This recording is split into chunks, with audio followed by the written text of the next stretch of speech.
Assalamualaikum warahmatullahi wabarakatuh. Kembali lagi bersama saya Dik Budiawansyah selaku pembawa acara Marbel. Mari belajar. Tema kita kali ini akan membahas tentang ekonomi politik global. Langsung saja kita menuju ke saudara saya untuk menanyakan langsung kepada narasumber kita. Ya, kita langsung saja menuju ke rekan saya Melina Siswani. Oke, dipersilakan. Yang pertama, saya akan menanyakan tentang jelaskan definisi ekonomi politik global menurut Anda. Ekonomi politik global atau EPG adalah interaksi antara faktor-faktor politik dan faktor-faktor ekonomi pada tingkat internasional yang mempengaruhi pola hubungan antar negara di dunia.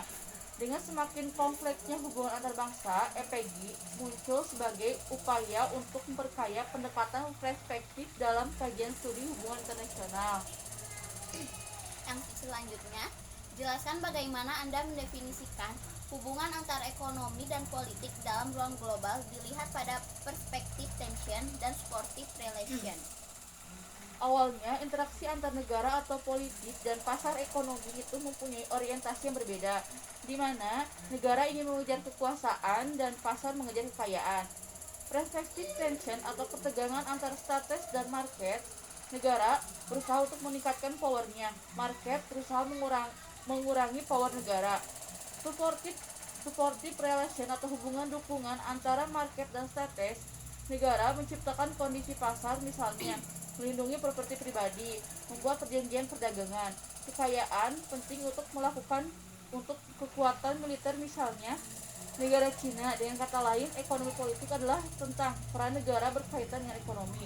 Interaksi antara proses politik dan ekonomi, distribusi kekuasaan sosial berdasarkan properti dan kekayaan. Ekonomi global politik atau ekonomi politik internasional sama diterapkan ke seluruh dunia. Baik, yang selanjutnya, jelaskan apa tugas negara menurut kelompok liberalis. Tugas pemerintah adalah 1. Melindungi masyarakat dari kekerasan dan serbuan negara lain. 2. Melindungi warga negara dari ketidakadilan. 3. Mengadakan serta mempertahankan prasarana dan publik dan berbagai lembaga publik.